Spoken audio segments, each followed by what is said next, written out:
How many people know you're a prepper? There's different types of preppers out there. There's the glory hound ones. There's the wannabe ones. The internet ones. The ones that joins the groups. There's bushcrafters. There's survivalists. There's urban preppers. The list is on and on and on and on and on.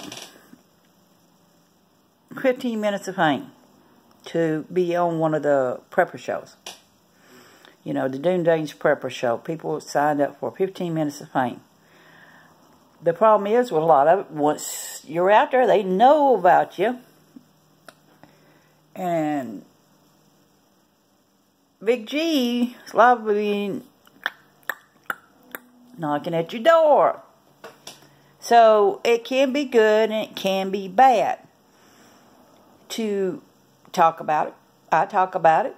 I put it on my YouTube. I'm not a glorified, huge 5-year supply type of prepper. Mine is more nature, survival, teaching myself how to improve situations for myself as well as for others around. Books to keep for the purpose of herbs and medical uses in them, because the books are going to be very important when things get bad and you have no access to a computer, and we'll become very comfortable in a computer world, especially the newer generations. This morning, as I was driving by, I seen a group of kids waiting for the bus, and one was off by themselves, and every one of them had their cell phone. Every one of them. Yeah, I got red paint on me. So every one of them has their cell phone, and they're... My son made a comment last time I seen him. He goes, he didn't need books because he had his phone. Why does he have to buy books when he can just go on his phone? But the thing is, his books is there. It's print. Whether you create your own folder and print out everything and organize it for your own self, you take your own notes, it's there. It's there for you to use, to have, to build wells with, or water sources, or build houses with, or whatever. The thing is, it's there in paper. You can laminate it, you can protect it, and it's there for you to use. The computer age is wonderful. I use it all the time. But I noticed when I was driving by and looking at these girls, every one of them was overweight, except maybe one, and then she wasn't really that small. But every one of them was overweight by what you would consider a normal standard. And it's becoming a normal standard every day to see kids heavier set. They're fuller figure, they're heavier set. The corsets went out the door years ago. The girdles went out the door years ago. And as we change our lifestyle, we tend to not use our physical parts as much. We will turn around and spend hours behind the computer or on the phone. There's benefits to it. Instead of having to run down, instead of having to go through 5 books or 100 books to find things, sometimes you can pull it up on the internet, but not everything's on the internet. But the fact is, how many people do know you are a prepper and what type of prepper you are? If you are in a survivalist group or a militant group or whatever, and a group anyhow, and the minute that group is aware of, Big G is going to know about it. Just how it is. Big G is going to know about it. Big G is going to know every time someone buys a gun, because you got to register for it. Big G is going to know if you how much ammunition you buy, pretty much.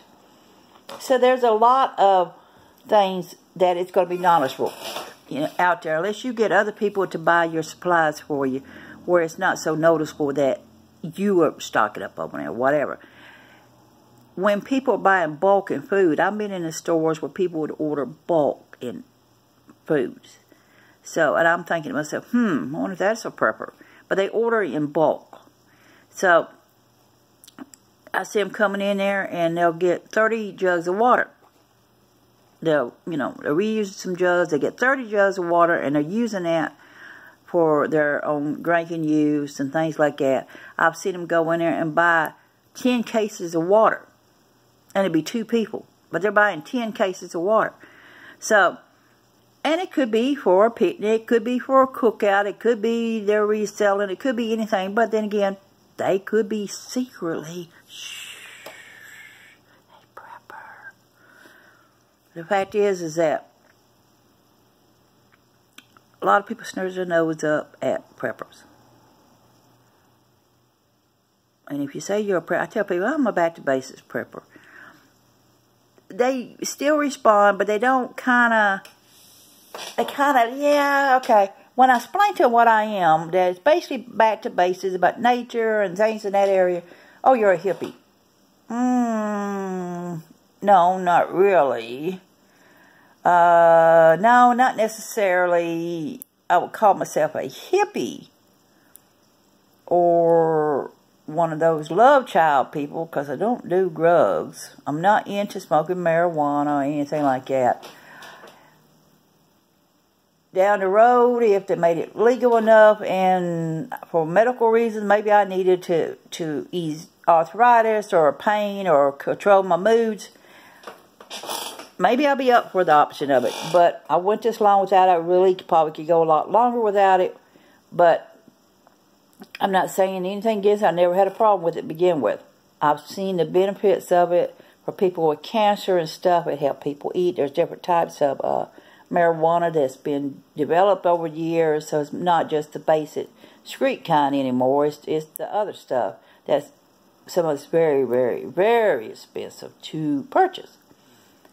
But the fact is that more people knows you're a prepper is more of a chance that they could be bombarding your door when things get pretty bad. They take advantage of the situation. They can take advantage of it. They know you got, especially when you got people that, they come knock on your door wanting food. They know you got food. They know you got it because you stock up on it, so they're coming over there and they're wanting some food from you. And then again, another week or 2 or a month down the road when their food stamps run out or whatever the deal is, they're knocking on your door again and they're wanting some more food, and you feel bad for them because they got kids and you continually feed these people. So once things get kind of tight, it gets bad, and let's hope it never does. But in other countries, it has. It has happened in other countries, and the U.S. has not seen what the other countries have seen as far as things go. Yes, we went through the food rationing period. Yes, you went through buying black market ham, and you went through all this stuff of limiting the stuff out. You had to go, if you was out of sugar, you was out of sugar, and if you couldn't raise your own chickens or whatever, and you didn't hunt a lot of your own food, you had to depend on whatever was given to you. I mean, whatever you could get at the time. So, the fact is, people do not stock up on food. People live off of fast food. I don't have a lot of food in the apartment right now because I gave it all to my nephew and niece because they have a baby and they needed it. But it doesn't mean I starve. Right now, I still have the convenience of going down to the store. I have the convenience of the fast foods. But I also go out and I harvest a lot of my own stuff. So that's the benefit there. I harvest a lot of my own teas and things.